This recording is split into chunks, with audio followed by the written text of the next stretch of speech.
Hi buddies, is Naveen voice ஒவ்வொரு புதுசாக சேனலில் பார்க்குறவங்க சப்ஸ்கிரைப் பண்ணிக்கோங்க. நியூவாக ரிலீஸ் ஆன கொரியன் ட்ராமாவான கிச்சன் வார் அப்படிங்கிறதோட ஃபஸ்ட் எபிசோட் தான் பார்க்க போகிறோம். ஃபஸ்ட் எபிசோடோட ஸ்டார்டிங்கில் மாஸ்டர் சரகன் பார்க் ஜியாங்கும் இன்னொரு சோல்ஜரும் புதுசாக வேலைக்கு சேர்ந்த காங் ஷாங்ஜியை அவனோட புது அவுட் போஸ்ட்டுக்கு கூட்டிகிட்டு போகிறாங்க. காரில் போயிட்டுருக்கும்போது ஷாங்ஜி தூங்கிடுறான். அப்போ அவனுக்கு ஒரு கடந்த கால நினைவுகள்லாம் வர ஆரம்பிக்குது. அவனோட வாழ்க்கையில் எவ்வளோ கஷ்டப்பட்டான்னு நமக்கு காட்டுறாங்க. செலவுகளை மேனேஜ் பண்ணுறதுக்காக சூப்பர் மார்க்கெட்டில் அட்டெண்டராகவும் வாட்டர் டெலிவரி வேலையும் சேர்த்து 2 ஜாப்பை அட் அ டைத்தில் பண்ணிட்டு இருந்திருப்பான். அந்த அளவுக்கு கஷ்டப்பட்டு தான் அவனோட வாழ்க்கையை எப்படியோ நடத்திட்டு இருந்தான். அந்த கஷ்டத்துக்கெல்லாம் பின்னாடி ஷாங்ஜி ஆர்மியில் ஜாயின் பண்ண முடிவு பண்ணுறான். வாழ்க்கையில் அவன் சந்தித்த ஸ்ட்ரகிள் தான் அவனை மென்டலி ஸ்ட்ராங் ஆக்கி ட்ரைனிங்கில் பெஸ்ட்டு ட்ரெயினராக ஃபினிஷ் பண்ண உதவி பண்ணியிருக்கு. இதனால் மாஸ்டர் சரகன் பார்க் ஜியாங் ரொம்ப எக்ஸைட்மெண்ட் ஆகுறாரு. ஹெட் குவார்ட்டர்ஸில் இப்போ தான் நமக்கு ஒரு கரெக்டான வேலையால் அனுப்பி வச்சுருக்காங்க, கரெக்டான ஆள் வேலைக்கு எடுத்திருக்காங்க அப்படின்னு சந்தோஷப்படுறாரு. ஷாங்ஜியோட புது posting 4th company 1st பால்டியான் 16th regiment 29th டிவிஷனில் இருக்கும் காங்லிம் போஸ்ட்டு தான். அங்கே ஜியாங்கும் டாக் மூக்கின்னு ஒருத்தரை இன்ட்ரடியூஸ் பண்ணுறாங்க. அவனுக்கு டீமின்னு இன்னொரு நிக்நேம் இருக்குது. ஷாங்ஜிக்கு ஒரு ஹெல்ப்பராக இருக்கிற மாதிரி தான் அவனை அசைன் பண்ணியிருப்பாங்க. அதுக்கப்புறம் ஷாங்ஜிக்கு பிசாலஜிக்கல் டெஸ்ட் ஒன்று நடக்குது. அதில் சமீபத்தில் ஏதாவது இழந்துட்டிங்களா, இல்லை டிப்ரெஷன் மாதிரி ஏதாவது ஃபீல் பண்ணுறீங்களா அப்படின்னு கேட்குறாங்க. அந்த கொஸ்டின் கேட்டதும் அவன் கொஞ்சம் தயங்க ஆரம்பிக்கிறான். அப்போ திடீர்னு ஒரு வாய்ஸ் கேட்குது. அதனால் அவன் பயந்து போய் ஜியாங் என்னை கூப்பிட்றாரோ அப்படிங்கிற மாதிரி நினைக்கிறான். ரிசல்ட்டு வந்ததும் மூக்கி ரொம்ப அதிர்ச்சியாகி ஜியாங் கிட்ட ஷாங்ஜி எஸ் கிளாஸ்னு சொல்கிறான். முதல்ல ஷாங்ஜி எஸ் கிளாஸ்னா ஏ கிளாஸ்க்கு மேலே இருக்கும், டாப் கிளாஸ் போல் அப்படின்னு நினைக்கிறான். ஆனால் உண்மையிலே அந்த எஸ் கிளாஸ் கேட்டகரியில் ஸ்பெஷல் அட்டென்ஷன் தேவைப்படக்கூடிய சோல்ஜரை தான் அங்கே வச்சுருப்பாங்கன்னு தெரிய வருது. அந்த நேரத்தில் ஷா ஷுங் வூ அங்கே வராரு. புதுசாக வேலைக்கு எடுத்த ஆளை பார்க்குறதுக்காக ரொம்ப எக்ஸைட்மெண்ட்டாக இருப்பார். ஆனால் ஹெட் குவார்ட்டர்ஸ் மறுபடியும் ஒரு ரிஜெக்ட் பண்ணுற மாதிரி, அதை புதுசாக வேலை எடுத்தவங்கள ரிஜெக்ட் பண்ணுற மாதிரி அனுப்பியிருக்காங்கன்னு தெரிஞ்சதும் அவங்களோட முகமே அப்படியே வாடி போயிடும். எவல்யூஷன் ரிசல்ட்டில் ஷாங்ஜிக்கு கேமிங் அடிக்ஷன் அதிகமாக இருக்கிறதும் டிப்ரெஷன் சிம்டம் ரொம்ப அதிகமாக இருக்கிறதும் தெரிய வருது. இதுக்கப்புறம் ஜியாங் அவனை ரூம் ஆஃப் ட்ரூத்னு சொல்லப்படக்கூடிய ஒரு ஆஃபீஸ்க்கு கூட்டிகிட்டு போகிறான். அங்கே அவனோட ரிப்போர்ட்ஸ் எல்லாத்தையும் செக் பண்ணி பார்க்குறாங்க. அப்போ தான் ஒரு விஷயம் தெரிய வருது. ஷாங்ஜியோட அப்பா காங் யாங்கில் இறந்து போய் 2 மாதத்துக்கு அப்புறம் தான் இவன் ஆர்மியில் ஜாயின் பண்ணியிருக்கான்னு. ஜியாங் அவனுக்கு ஒரு ஸ்மைலி பட்டன் பின் கொடுத்து நான் சொல்கிற வரைக்கும் இதை உன்னோட செஸ்ட்டில் போட்டுட்ருக்கணும் அப்படின்னு ஆர்டர் போடுறாரு. அதுக்கப்புறம் முன்கி ஷாங்ஜியை அவுட் போஸ்ட் கமாண்டர் 1st ஆஃபீஸரான சா யோரின் கிட்ட கூட்டிகிட்டு போகிறாரு. ஷாங்ஜியை இன்ட்ரடியூஸ் பண்ணிட்டு இருக்க நேரத்தில் சடனாக அந்த கேம் ஸ்க்ரீன் மாதிரி ஒரு மர்மமான விண்டோ அவன் கண்ணுக்கு மட்டும் தெரிய ஆரம்பிக்குது. அதில் ஆர்டினரி சோல்ஜர்ஸ் எல்லாம் ரிஜெக்ட் ஆகிட்டாங்க அப்படிங்கிற மாதிரி காட்டும். அவன் திடீர்னு அவுட் ஆஃப் ஜோன் ஆகிறத பார்த்த யூரின் கவலைப்படுறாங்க. அப்போ முன்கி இவன் சில நேரம் வாய்ஸ் கேட்குற மாதிரியும் சில விஷயங்களை பார்க்குற மாதிரியும் பேசுகிறான் அப்படிங்கிற மாதிரி சொல்லிட்டு இருப்பார். இதுக்கு பின்னாடி யூரின் உன்னால் இதை ஹேண்டில் பண்ண முடியாத அளவுக்கு கஷ்டமாக இருந்துச்சுன்னா நீ டேரெக்டாக என்கிட்ட சொல்லியிருப்பா அப்படின்னு ரொம்ப கேர் எடுத்து பேசுகிற மாதிரி பேசிகிட்டு இருப்பார். அது மட்டும் இல்லாமல் முன்கி கிட்ட இவனை டைனிங் ஹால் கூட்டிகிட்டு போய் சாப்பிட்றதுக்கு ஏதாவது சாப்பாடு கொடுங்க அப்படின்னு மாதிரி சொல்கிறாங்க. டைனிங் ஹாலுக்குள்ளே சோல்ஜர்ஸ் எல்லாரும் லைனில் நிற்கிறாங்க. அங்கே military cook sergeant Yoon Dong Ho food serve பண்ணிகிட்டு இருக்கதை காட்டுறாங்க. ஆனால் அவனோட குக்கிங் ரொம்ப மோசமாக இருக்கும். இருந்தாலும் சோல்ஜர்ஸ் அவனை பார்த்து பயந்துட்டு எந்தவித கம்ப்ளைண்ட்டும் பண்ண மாட்டாங்க. காப்பரல் கிம் குன்ஷுல் மட்டும்தான் ஓப்பனாக எல்லாத்துக்கும் ரியாக்ட் பண்ணுவார், உன்னோட சாப்பாடு சுத்தமாக நல்லாவே இல்லை அப்படின்னு. டைனிங் ஹால்குள்ளே போகிறதுக்கு முன்னாடி முன்கி இங்கே பாரு ஷாங்ஜி, உன் வாழ்க்கையிலே ரொம்ப மோசமான சாப்பாட்டை இப்போ தான் சாப்பிட போகிற, அதுக்கு தயாராக இரு அப்படின்னு வார்ன் பண்ணுறாரு. குன்ஷுல் ஸ்வாடுக்கு புதுசாக வேலைக்கு ஆள் கிடச்சிருக்காங்க அப்படின்னு ஃபஸ்ட்டு ரொம்ப எக்ஸைட்மெண்ட்டாக இருக்கிறான். ஆனால் ஷாங்ஜி திரும்பி நிற்கும்போது அவனோட செஸ்ட்டில் இருக்க அந்த ஸ்மைலி பட்டனை பார்த்ததும் அவங்களோட எக்ஸைட்மெண்ட் குறைஞ்சி போயிடும். அவங்க அவனை டேபிள் கிட்ட கூப்பிட்டு டீஸ் பண்ண ஆரம்பிக்கிறாங்க. அந்த நேரத்தில் டாங்ஹோ அவனை காப்பாற்றுறான். பின்னாடி மூங்கியும் ஷாங்ஜியும் தனியாக ஒரு டேபிள் உட்காந்து சாப்பிட ஆரம்பிக்கிறாங்க. முன்கி மெதுவாக சொல்கிறான், இங்கே பாரு இந்த சாப்பாடை டேஸ்ட் பண்ணிவிட்டு எந்தவித ரியாக்ஷனும் காட்டாத, டாங்ஹோ நம்மளை பார்த்துட்டு தான் இருக்கான் அப்படின்னு சொல்கிறான். ஷாங்ஜி அந்த மேஷ்டு பொட்டேட்டோஸை ஒரு வாய் எடுத்து வைக்கிறான். அடுத்த செகண்டே அவன் தலை சுற்றுற மாதிரி ஃபீல் பண்ணுறான். அவ்வளோ மோசமான ஃபுட்டாக அது இருக்கும். ஷாங்ஜியை அந்த மோசமான சாப்பாட்டை எந்த அளவுக்கு டாலரேட் பண்ண முடியுமோ அந்த அளவுக்கு வந்து ஒன்றுமே ஆகாத மாதிரி ட்ரை பண்ணிகிட்டு இருப்பான். ஆனால் அவன் சூப் குடித்த அடுத்த செகண்டே அவனால் கண்ட்ரோல் பண்ண முடியாமல் தண்ணி குடிக்க ஓடுறான். அந்த நேரத்தில் குன்ஷுல் ட்ரிக் பண்ணி ஷாங்ஜியோட காலை தட்டி விட்டு கீழே விழுக வச்சிடறான். உடனே ஷாங்ஜி கீழே விழுந்த கொஞ்ச நேரத்துலேயே அன்கான்சியஸ்னஸ் ஆகிடுறான். அவனோட மைண்டில் அந்த மோசமான சூப்புக்குள்ளே மூழ்கி போகிற மாதிரி ஃபீலாக இருக்கும். அதுக்கப்புறம் ஷாங்ஜி கம்பெனி கமாண்டரான ஹோக் ஷீகோவை மீட் பண்ணுறான்.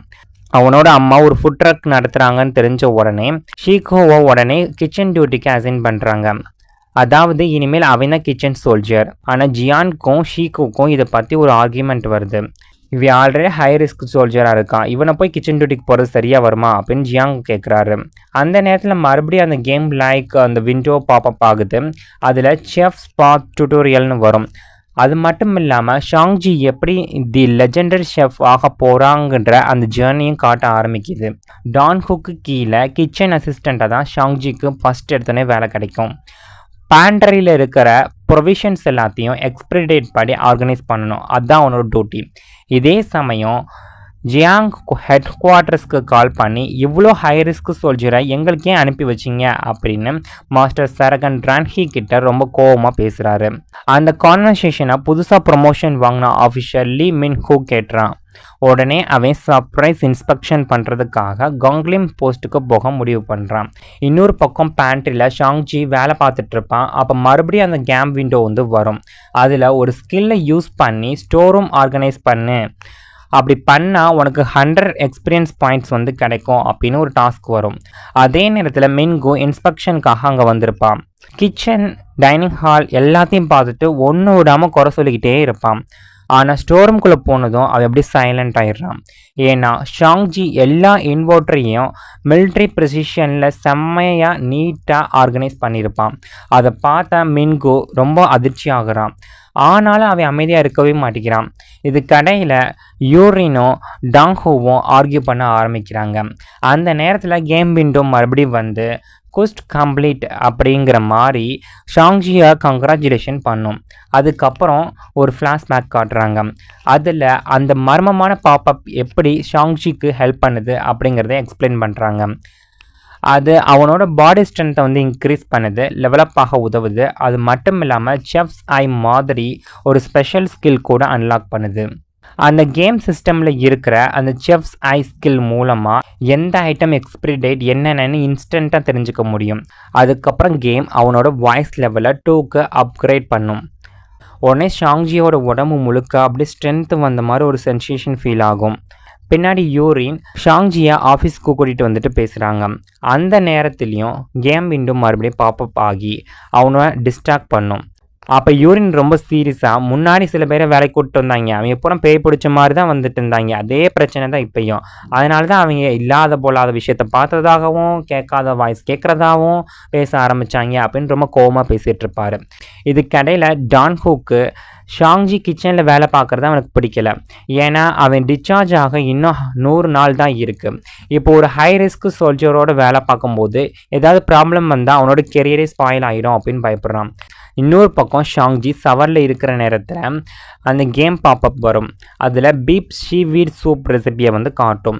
நைட் தூங்க போகிறதும் போது அந்த கேம் ப்ராக்ரஸ் சேவ்டு அப்படின்னு காட்டும். அடுத்த நாள் காலையில் டாங் ஹூக்கும் ஷாங்ஜியும் சீக்கிரமாக எழுந்து பிரேக்ஃபாஸ்ட் ப்ரிப்பேர் பண்ண போகிறாங்க. அப்போ அந்த நாள் மெனு பீஃப் சீவீட் சூப்னு தெரியும்.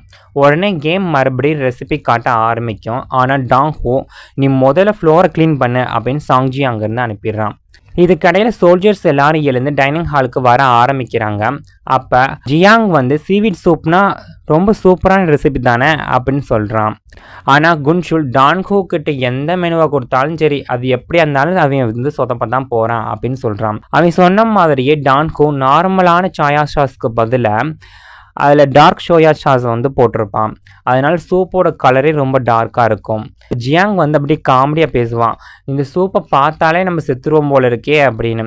அதுக்கு குன்ஷுல் ஆமாம் இந்த சாப்பாடை சாப்பிட்டு யாரும் சாக மாட்டாங்க அப்படின்னு கான்ஃபிடென்ட்டாக வந்து ஒரு பேச்சு பேசிகிட்டு இருப்பாங்க. இப்படி காமெடியாக 2 பேரும் பேசிகிட்டு இருப்பாங்க.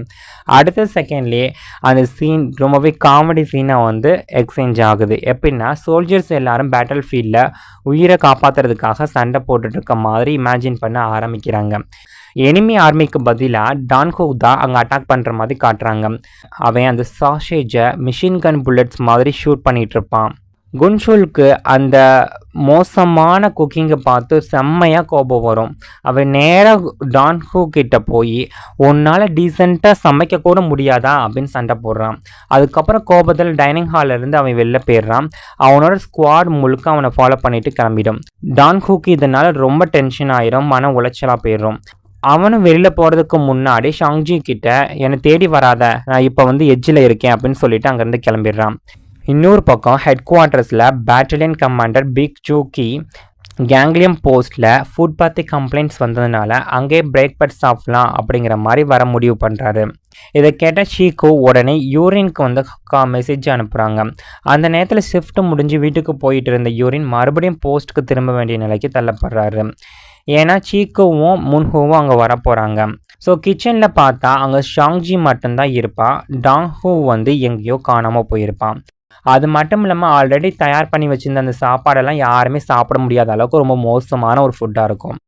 இதனால் ஷாங்ஜி சிஸ்டமில் கிடச்ச அந்த பீஃப் சீவீட் சூப் ரெசிபியை யூஸ் பண்ண முடிவு பண்ணுறான்.